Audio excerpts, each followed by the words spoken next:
Good evening, everyone.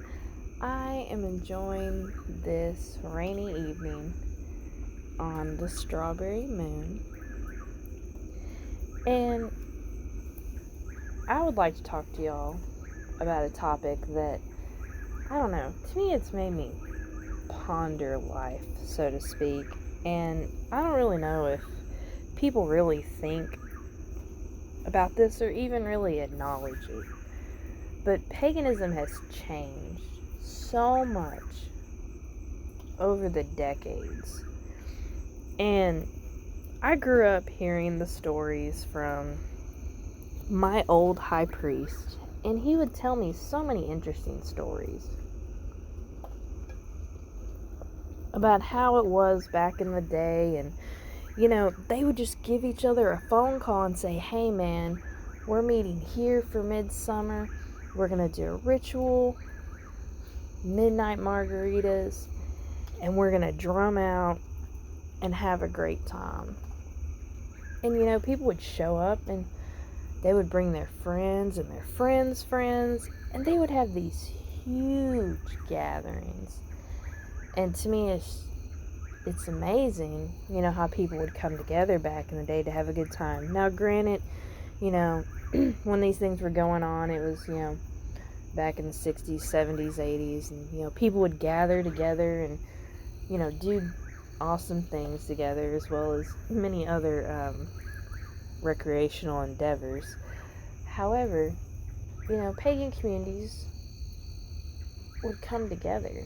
And I thought it was so interesting hearing those stories and reflecting on how it is now. And don't get me wrong, time changes everything. You cannot step in the same river twice and expect it to be the exact same water that was there before. I get it. However, paganism is different now.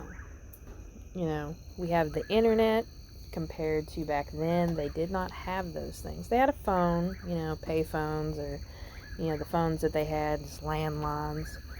But, we have the World Wide Web at our fingertips. And don't get me wrong, we still have gatherings.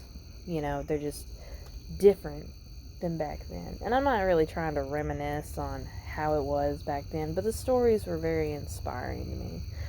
And as somebody who helps with a pagan organization, as well as many of the other members, we always hope to connect with people and bring people together, to have a good time, ritual, and, honor the old ways, not only because they're alive and strong within us, but we're revenerating something that is in a memory of not only our soul complex, but it's, mentally, physically, and spiritually. And, it's interesting, all these different groups that we have, because we have different groups that do many different things, in paganism. We have our druids, we have our Wiccans, we have, these different traditions of Gardenarian and, just different traditions in general, the Egyptian traditions and Slavic traditions and Nordic traditions, and, we all celebrate these traditions and cultures differently, and we revenerate them in, modern times with the knowledge that we have, what has been, connected to us through ancestral memory, or, the books that we read that are historical, that explain different things to us and stuff. And I remember back in the day, from what my old high priest told me, and then, from what other people told me, back in the day of, ride the lightning up in, the northern areas, and how epic it was, and, the things that they learned, and, the things that taught them great lessons and stuff. And, for me, in today's time, yeah, we still have our, Viking festivals, and, you see online about the places that are overseas, in Europe, how they have their settlements and festivals and things like that, of keeping the old ways alive. And I found that more and more people, we go to festivals and gatherings and stuff like that because we want to do things, that are fun and, go to markets and different things like that. But, I've noticed that, we're so busy working in our daily lives that it's hard for us to get away from those obligations of, paying bills and working and taking care of our families and all these obligations that we have that, we can't find time to go to festivals anymore. And, we use the internet to connect with folks. And I saw a post by one of my friends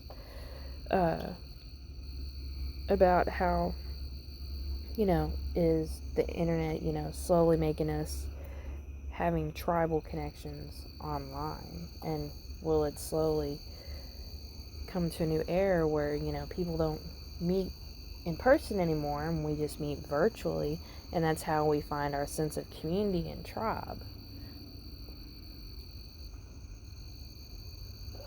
And it's a really good topic. And, for me, I've always hoped that, the way River Pine helps community, and, it's a gift for a gift, as we help community, we grow into something better because, we believe that it takes a village to build something great. But at the same time,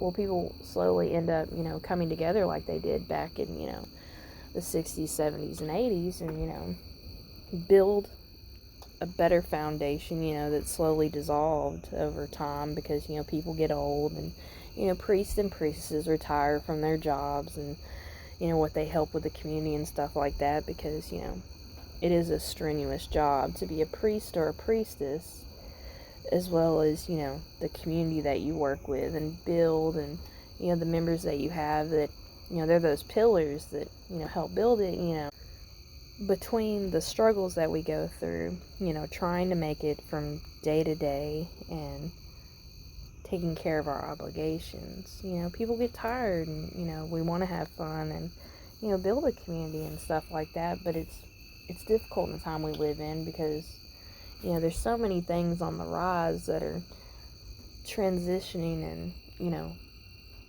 people are practicing more solitaire instead of going to gatherings and things like that. And it just really made me, I guess the full moon's got me diving a little deeper and thinking about life in general. Because don't get me wrong, I would love to have land and be able to build a temple. However, at the same time, I am perfectly happy with gathering at the park with River Pines community and the people that we meet and grow with, and it still brings a sense of importance, not only for us to connect spiritually into the land and with our ancestors and the gods, but with what we got going on. But on the same flip of the coin, we have this whole world wide web of internet, and that's how people connect who live so far away because, geographical restrictions and, the world's a big place. And so my question is, would having gatherings all the time be more meaningful? Or would you compromise and have an online community to help weave frith and build better things even though we're not in person? And to me, that is the big kicker for my question of making this short podcast and sharing my 2 cents of, Amelia's TED Talk of the way the world is and how paganism is. So, let me know your thoughts and comments and what do you think about everything. And we could have a pretty interesting discussion on it. So y'all have a great night, and I'll catch y'all guys later.